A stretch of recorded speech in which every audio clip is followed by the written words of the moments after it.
Good morning and welcome to the new month. Happy new month wherever you are and you're watching UBC TV. Welcome to this special edition of Friday where we are going to be discussing something very, very important because every Ugandan now, I want to believe, has an idea or has heard of what we call the parish development model.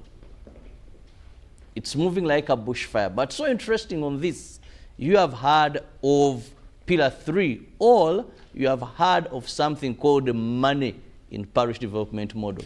Now everywhere you go, money, money. In villages, centers of parish development model, centers of parish development model. Even people in government ministries, some will tell you, we are waiting for PDM money. Now this morning, we want to understand more of this pillar. It's a 7-pillar. The parish development model has 7 pillars of operation, but pillar 3 is what we want to focus on, implementation and what you need to know as a viewer. I'm Robert Chirabo Nyonyitono, and with me I have Dr. Robert Bahengana, who happens to be an advisor at PDM Secretariat, Ministry of Local Government. He's at my extreme end. Doctor, you're most welcome to the show. Thank you, moderator, and good morning, everyone. And just next to me is Madam Irene Mwanguzi, who is the National Deputy Coordinator of Parish Development Model and Enterprise Development. You're most welcome, Madam Irene. Thank you so much. Good morning, viewers. Thank you for being here with us. And I'll begin with the doctor. A quick one, just for those that could have just joined us this morning or watching for the first time when we talk about parish development model. A quick one, what is this all about? Yeah, thank you very much, moderator.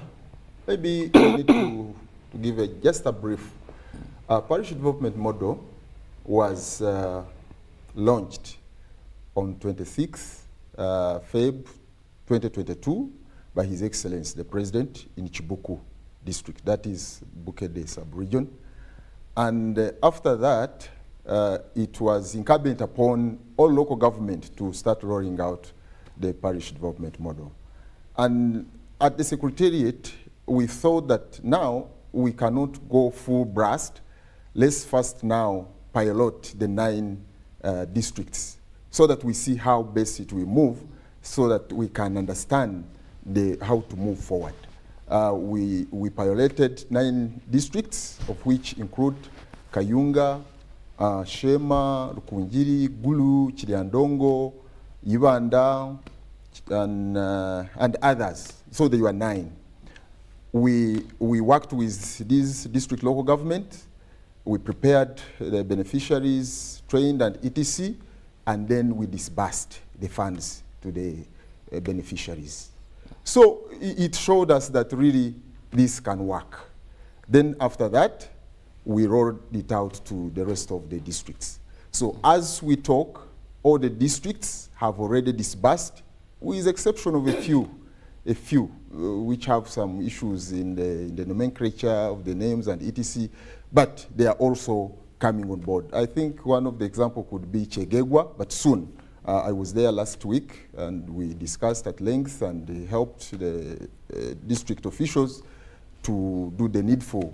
So they are about now to do the disbursement.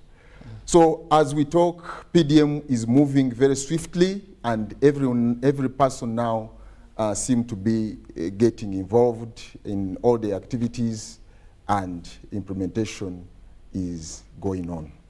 Now, this brings me to Madam Irene after your explanation. Madam Irene, Doctor talked about funds being dispersed. Now, in the parish development model, let's look at this Pillar 3. Where and why the funds? Okay, thank you so much. Where and why the funds? Where is funds should be disbursed from the parishes? The parish has been chosen to be the center, the focal center of focus for every activity that is done under PDM. So it's the epicenter of everything that is being implemented. And so even impact should be measured at the parish. where and why? Yeah, that's the parish. Why is that right now farmers, first of all, the season is for farmers to grow crops. But secondly, it's part and parcel of the mobilization strategy to give out the loans, helps the farmers to start doing something. They start some activities going on after knowing about PDM. And of course, remember, some people are saying PDM is a lie, it's not a truth.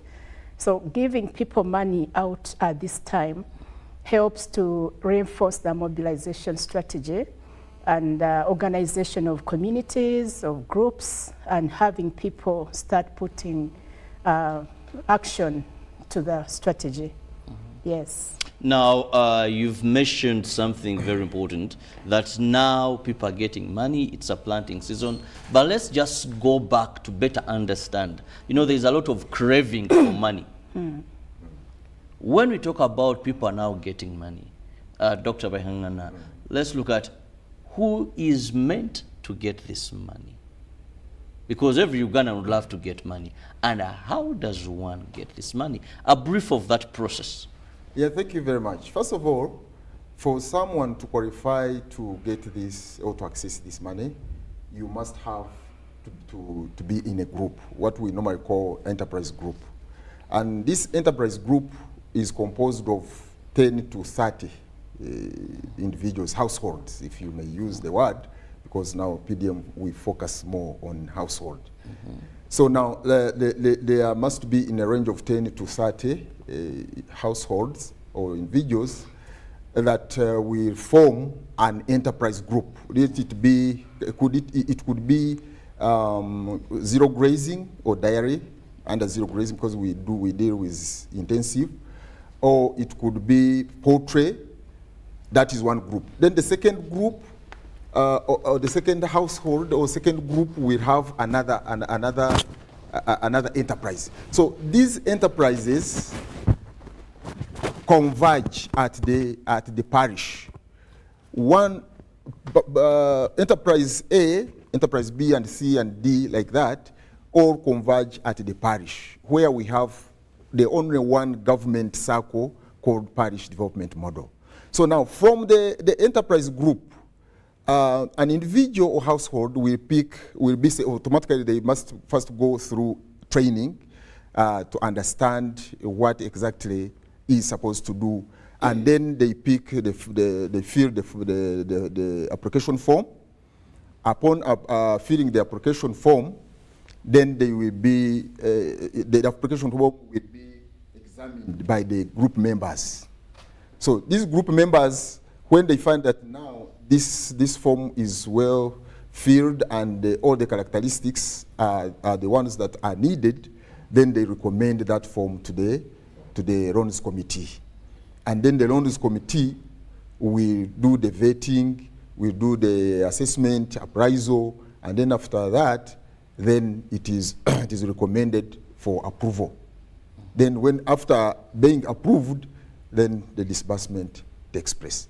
But now, before all that, an individual or household must prove that they have already prepared sweat capital. Sweat capital in this sense means that you already have the establishment. If you are to do poultry, should you have a structure, a house for poultry where you're going to keep your birds?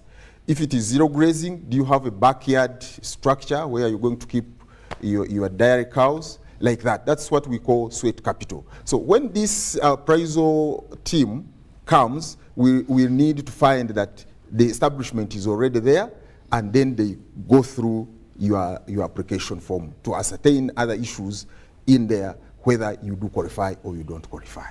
Okay, now, Madam Mwanguzi, this brings me also to understand, when you talk about parish development model, pillar 3, financial inclusion, who qualifies? Because doctor said you have to belong to a group or an enterprise. Is it an automatic thing that once I'm a Ugandan, automatically, if I can belong to any group, I can ask for what I am supposed to, I feel I'm interested in, and get this money? Okay, thank you so much. Yeah, every Ugandan who is below the 30, who is among the 39%, who is living in the subsistence economy, is entitled to benefit from the financial inclusion aspects of the model. But also, it's not automatic. You must go through different preparatory trainings, and which he talked about very well. So you can't not just come from anywhere and say, I want to participate. You must go through preparation. You must be known in the community, in your parish. You must belong to a group, enterprise group, because this money that is given is not given with any other collateral apart from group guarantorship. So it means your group has to know you very well, because they're going to vet you, they're going to prove that indeed you belong to the subsistence sector, and that you've gone through enough training, especially the issue of mindset change. You must participate in that, and through that, within that, it has a lot of technicalities or technical support that you need to have, so that you're ready to receive the money. So it doesn't just come, or you don't just come and get into and get the money there and then. It's step-by-step process. Yeah, thank you. Now, talking about step-by-step, you must be among the 39 Yes. Yes. percent of our population that is not in the money economy. Please, Doctor, more clarification on what we are talking about. The candidates for financial inclusion. Why we've had many people saying we've waited for this money, we are not getting it, we were registered. We even had allegations of people who made or who formed these groups or belong to some enterprises that they did not qualify. We have those that have been vetted and found unworthy. And they're asking, is this money there for us to form the groups? We weren't given money, and all this and all that. Yeah, thank you very much. First of all, PDM is for everyone. It's for all Ugandans. But what distinguishes the people supposed to get the PRF is that category or that group of people that are under 39%, as you have said. The 39% is a national average. Now, these are people that are producing for home consumption. They don't save, they don't have income, they don't save, therefore they don't invest, and they remain in the same thing.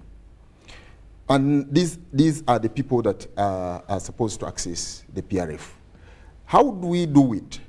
Like I've already mentioned, they first go through training. And there is data, what we call data correction. That's why... Maybe, Doctor, pardon me, on that still. Yes. When you say they just go through training, let's look at how does the entire process start. Do you just walk to maybe your chairman, LC1, and say, I was watching UBC TV, they were talking about financial inclusion, organize us to get this money? Thank you very much. So now, all other pillars support Pillar 3 in its operation. First of all, Pillar 7 that recruited parish chiefs in the first place. The parish chief is the chief of the parish to mobilize, to collect data, to train and organize the beneficiaries to understand what they are supposed to do. And their role is to collect data using other leaders like LC1. There is PDC, Parish Development Committee, that is chaired by LC2, but the parish chief is the secretary on that committee. Then we have CDO, Community Development Officer, who prepares and registers this enterprise group. It's a team of people. Then we have extension workers who prepare them through the enterprise, through the what we call Echibaro, that is profitability analysis. They take them through what they are supposed to do and what enterprise they are looking at up to, and what exactly are they expecting. That's why they take them through all that process so that they learn what they are going to run in their businesses. So these people are identified by, after collecting data, household data. So first of all, the parish chief must know whether this person is under 39 by virtue of data that he has collected from that household. That one will indicate whether he's under 39 or is not under 39. So that has already been done? That has been across done. The country? It has been done, but it is a continuous process. Okay. It's a continuous process because data collection, even today, people are being born tomorrow and the other day. So after getting data, then you can plan accordingly. You know that this household is under 39 or it's not under 39. Therefore, I proceed with the process that we have already discussed here. Now, Madam Irene, first we said groups of 5 to 10. Now, let's also understand what are those specific enterprises, because parish development model is demand driven. So what are those areas? What is someone able to, what can I venture in? Is it that as a group we agree? How do we arrive to these enterprises of what people are really going to do? We are 10. I would love piggery. Then maybe would love cattle. What is the bracket of what I can choose, and how do I arrive at that? Okay, thank you so much. First of all, before even I talk about the 7 priority enterprises which we are promoting under PDM, I would like to underscore the importance of social capital. Social capital in mobilizing groups and having people decide what they're supposed to do is very important. So that's why we take a lot of time to group people, to mobilize, sensitize, and teach people what is supposed to do before they even churn through going to which groups they want to belong to. So after the mobilization and sensitizations, and parish chief and his team at the PDC level get together to mobilize communities, to form groups. And groups, first of all, you need to do something that you're interested in. Interest is one of the the ways you can know where do you want to do and what do you want to invest in. So if you're interested in piggery and then you have some knowledge or expertise in it, we need people to do something that they have practiced or that have been exposed to. You cannot just start doing something new that you've never done before. So we also need people to do what we call project analysis, to analyze what you want to do, like Doctor talked about profitability analysis, analyze which project or which enterprise will have good returns if you invested your money in.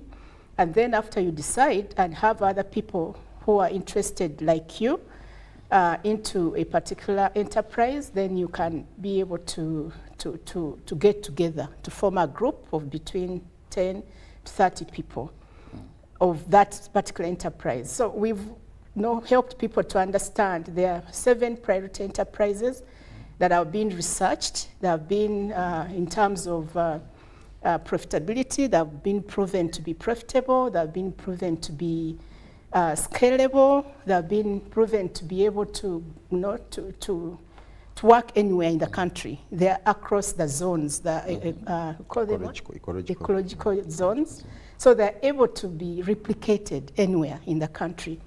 And these include, among the crops, we have coffee, we have fruits, we have, what else in crops?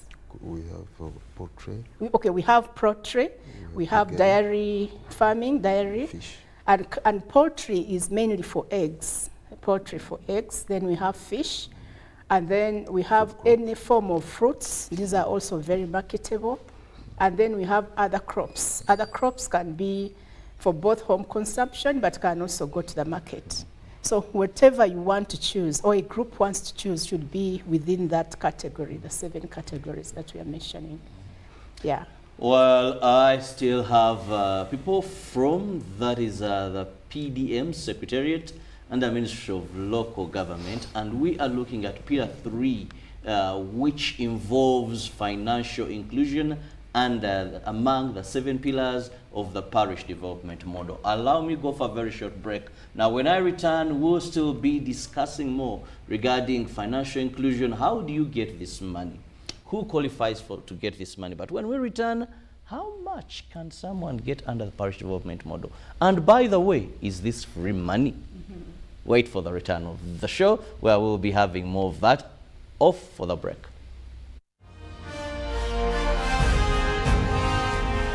Live from UBC Studios in Kampala, this is Good Morning Uganda Extra.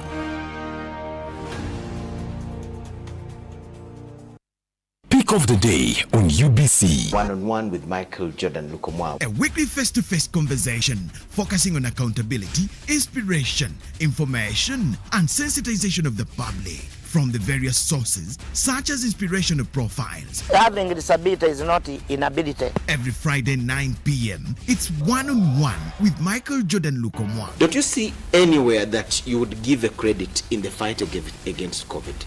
My role as the owner of the country is not to, be preoccupied by giving credit to my servant. We have said that if we are to talk to General Museveni, there must be certain conditions in place. Is it true that you paid 5 million shillings to MPs that voted for? Was brought to you by MTN Momo Pay is the easy way to pay. Dial *165*3# or use the MTN Momo app. You don't need cash. MTN Momo Pay is safe and free.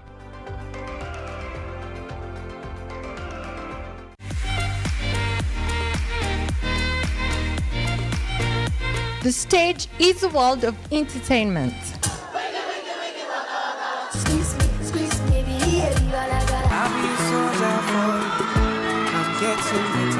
Get the latest entertainment, lifestyle, events, and activities. Chats with celebrities that make headlines. It's your girl Zari, Mama Tifa. I'm in town, I'm in Uganda. It's showbiz. Join me, Mary. I intend to connect you to a lot of fun. Cause I know you want it, you love it, you enjoy it. All on Powerful Level Magazine, reloaded for you right here on UBC. Don't miss out every Saturday, 12 p.m. Juko. Yo. Check the shopping, man. What's your secret? Haven't you heard of the parish development model, PDM? Yes, I did, but I thought it was just a talk. No, Sebatia. It is real. I and a few friends together formed a circle, accessed money from the PDM, invested in a portrait project, and now things are moving.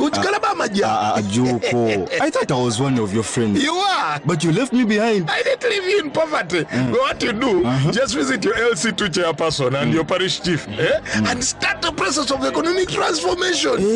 Just like that. The parish development model is an initiative from the government of Uganda through the Ministry of Local Government designed to transform all lives of Ugandans for the better. PDM, my parish, my development, my life. Live from UBC Studios in Kampala, this is Good Morning Uganda Extra.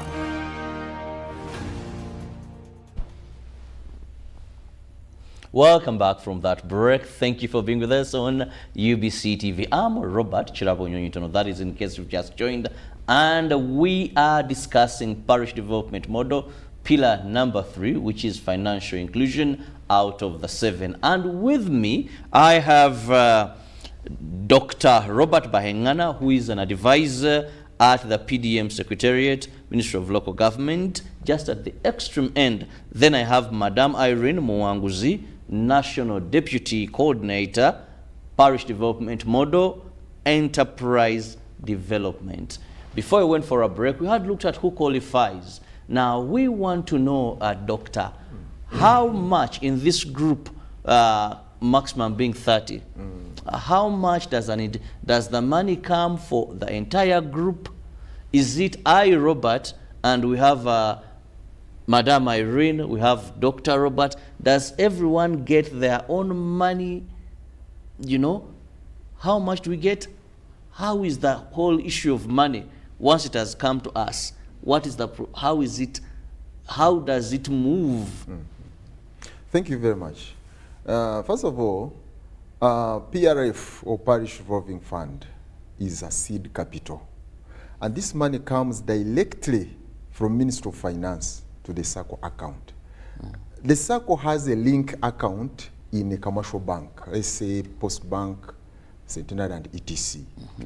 And this money stays there until the process of vetting, preparing the beneficiaries, vetting them, and until the point of accessing.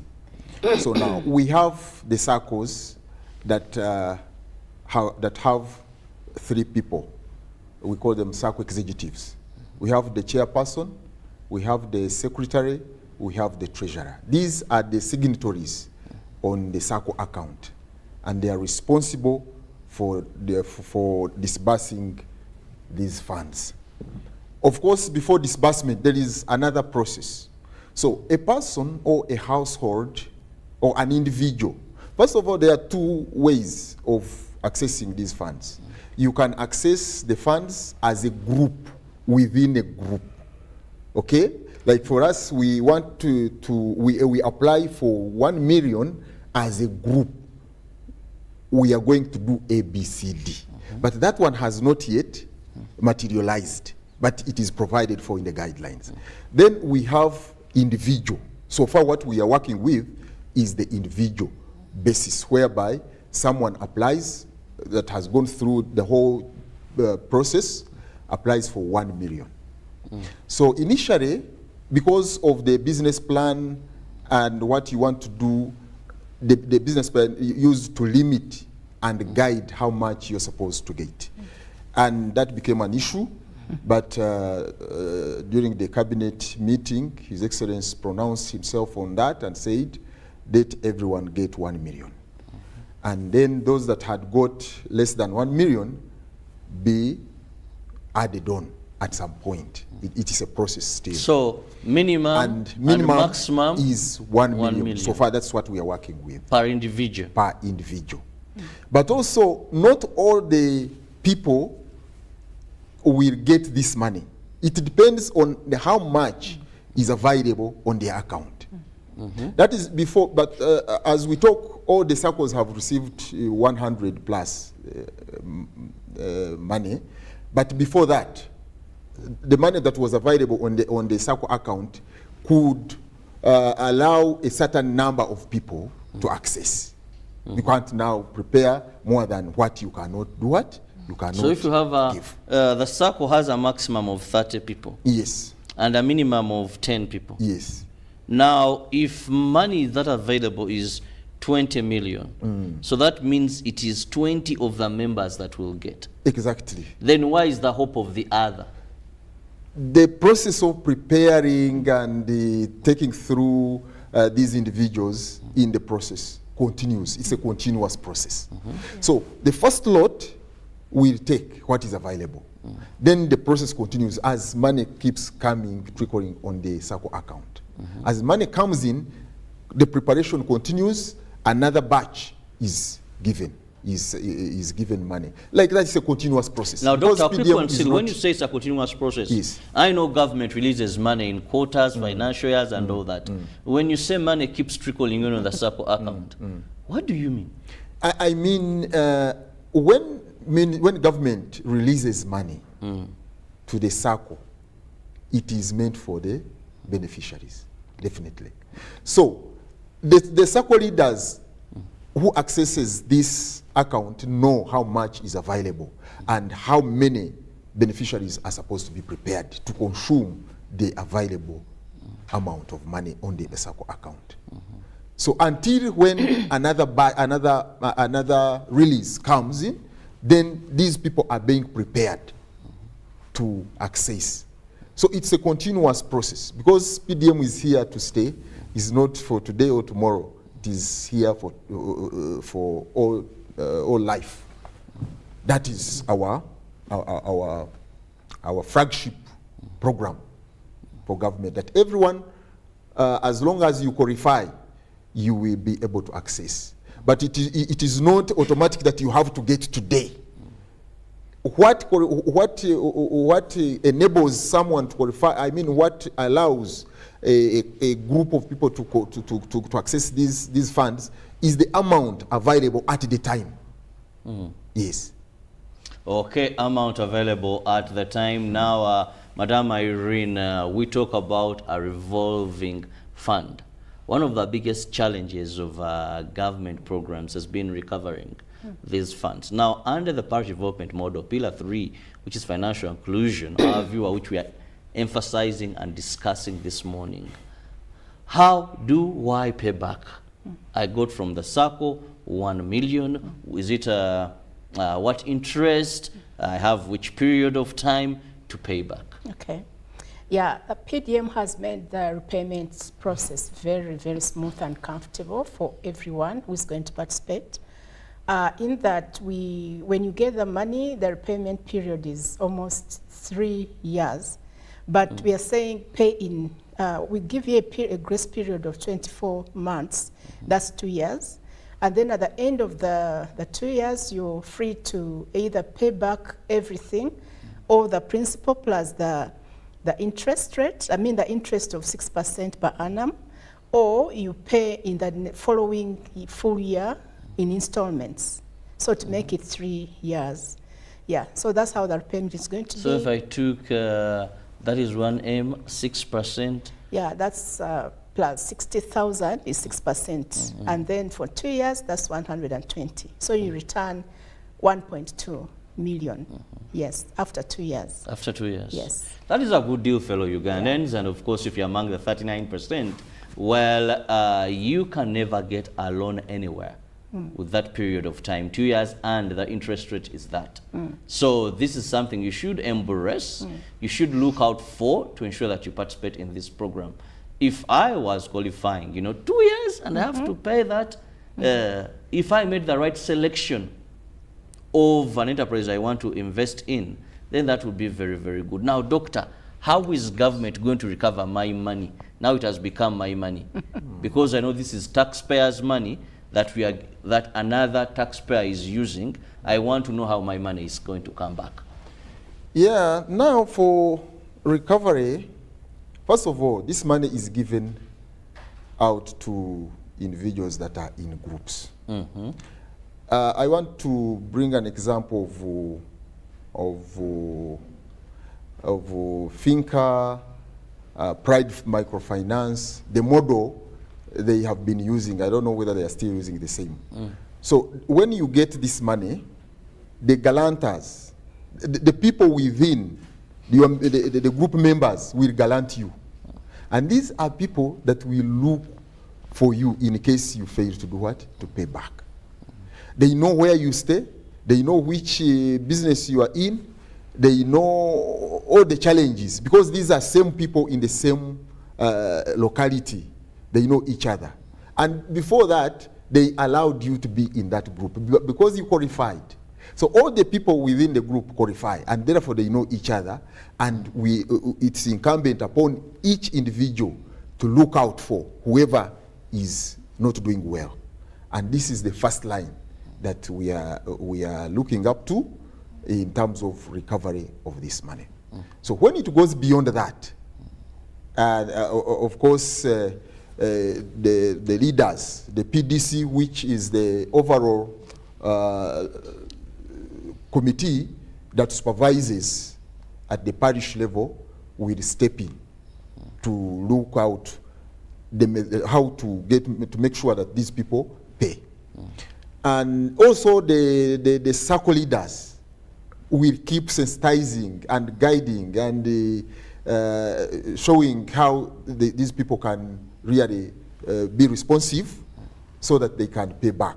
Because when you don't pay back, that means you'll be disqualified completely. You never access any money.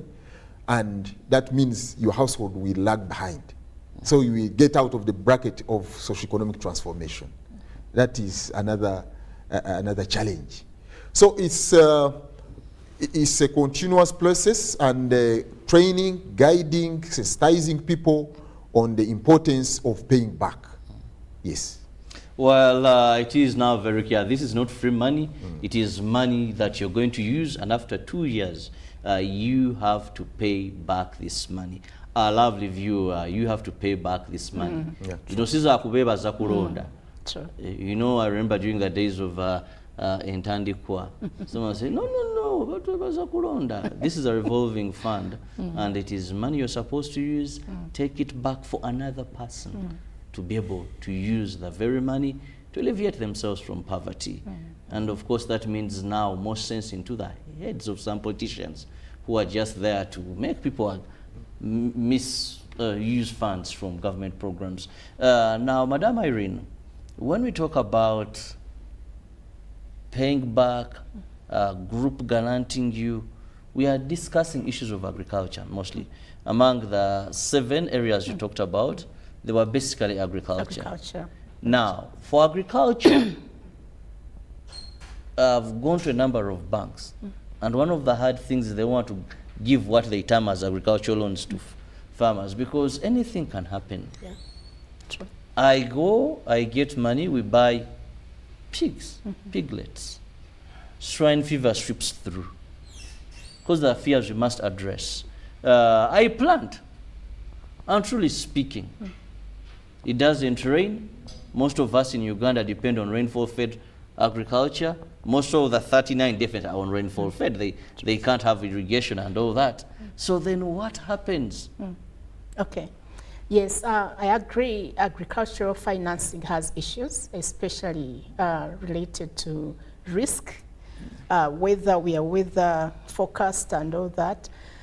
So we are going to venture into insurance, agricultural insurance, to make sure that farmers or beneficiaries don't lose completely when disaster strikes. So that's part of the plan, that circles, PDM circles, are going to venture into agricultural insurance. Yes, so it's a product going to be developed. It's already in the process. So we believe very soon we are going to roll it out, and then people will be trained or sensitized on how it's supposed to work. Yeah, so there cannot be really blindness in that. We agree that agricultural value chains have risks, so we must help farmers to ensure their crops, and yeah. Well, I can't wait to know more of that and how it's going to be done under the PDM. Doctor, when we still talk about agriculture, this agriculture sector, what has been, do you have, you said you did a pilot in 9 districts. What has it been like? Do you have people right now who can say, at least, yes, one may say it's too early for crops, but since Feb, maybe that we can look at and say, such and such a group, they got the money, they are moving on smoothly, and maybe people in those communities, in those parishes, can allude to maybe a certain circle, a certain enterprise group that they're performing very well. Have we registered any so far? Yeah, that's very true.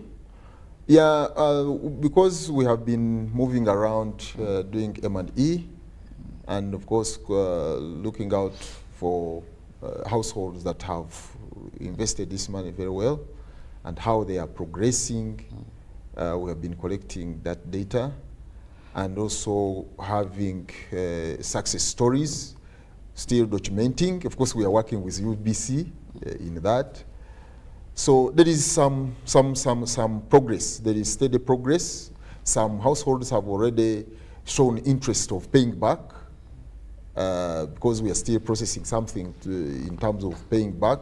When the president said that after 2 years, we said now you can still reinvest that money so that you can, so that by the time of paying back approaches, then you have already expanded your business anyway.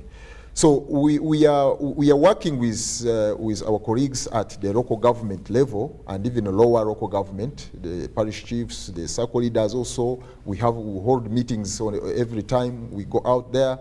So we are following up on the trends, how these people are faring, and they are doing well. Of course, there are excesses where you find some people have maybe invested badly, but that cannot stop us from moving and doing the right thing. We keep guiding them, because now we have to guide them all through until they get to know what they're supposed to do. And we hope it will be successful.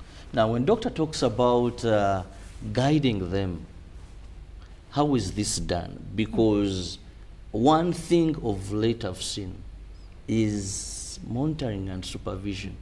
There is a weakness when it comes to government programs. Now, under PDM, when you look at Pillar 3, we've bought our piglets. May I go to 1 million? Already I had where to put them. I've got my piglets, so I just went, how is the monitoring? We have so many parishes, over 1,000 in this country. I don't know how big is the human resource. So how do we keep monitoring, tracking this person, advising this person? Okay, thank you so much. Now, one thing that we must appreciate about PDM is that it has been designed in a very unique way that sustainability and implementation is going to be very cost effective. We are not going to have so many people come from outside the parish. In the wisdom of His Excellency the President, he said, and recently actually he added, topped up the facilitation for parish chiefs by 100,000 shillings to make sure that parish chiefs can stay in the parishes. So proximity is very, very key. And that's one of the reasons was to ensure that a parish chief stays in the parish. Because in the past, we are having people come from outside the parish, and sometimes they don't come, sometimes they come. But now that we have a resident chief in the parish that supervises the groups and the farmers, then we don't see much problem in supervision and monitoring their progress. And also we have the extension workers, and we have a grant which has been running, and I think we've had wind that it is going to be renewed. At first it was, I think, not considered, but it's going to be reinstated so that the extension grant or extension workers can be more available to the farmers to monitor the implementation of PDM, especially in their projects. And also we have, really the structure of PDM itself is very self-sustaining and enables the easy monitoring and evaluation of what's happening. The groupings themselves, the beneficiaries themselves are going to monitor this work. And we are at the national level, at the stage of developing what we call results framework for the program, for the PDM. And within that, we are going to have clear terms of reference for everyone and also indicators. And the system for monitoring progress is going to be developed. So we are going to have it at every level. Monitoring and evaluation will be part and parcel of the implementation, and everybody is going to take part. It's a highly participatory process. So we don't see any problem with monitoring progress. It's going to happen smoothly. Well, now I'm sure there's so much you've learned when it comes to financial inclusion, pillar number 3, under the parish development model, which is meant to ensure that the 39% of Uganda's population that are out of the money economy are brought into the money economy. They have the power to purchase and they have something to sell. Now, time is not so much on our side. Doctor, let me just have your parting shot. Yeah, thank you very much for hosting us to explain to the country about PDM and how it is being implemented. Because PDM is now is a program that is going to deliver Ugandans to the money economy. I thank you. Well, thank you so much, Dr. Robert Baingana, who happens to be advisor, that is Ministry of Local Government at the PDM Secretariat. Thank you so much for your time. Now, Madam Irene, as we move out of here, what is your final message? My final message to the to the population is that let's keep the fire burning. For PDM is here to help, to stay. I don't think that PDM is going to be here for perpetuity. No, we have a time-bound program because we must end subsistence economy within a certain period of time. The nation itself has its vision, 2030 and 2040 vision. So for us to say we are going to be in PDM forever, it means like we are going to sustain subsistence living forever. And yet the nation says, no, by 2040, 2030, subsistence living should have stopped. So I want us to get excited, but also not get to relax, that things are, PDM is here forever. It's here it's pattern bound. So we must work very hard to make sure that we pull our people outside from the subsistence sector to the money economy, because that's the vision of the nation. And it's also the SDGs, the Sustainable Development Goals, have a definite time period. So let's make sure that everything is done urgently. We don't have time to waste, and we have opportunity to make sure that every Ugandan is participating. And we are going to start a process of trainings, which we call mindset change, to continue to engage with communities and with people, so stakeholders at all levels, to ensure that we are all aligned to the national objectives and PDM. So thank you so much for hosting us, and we look forward to more participation.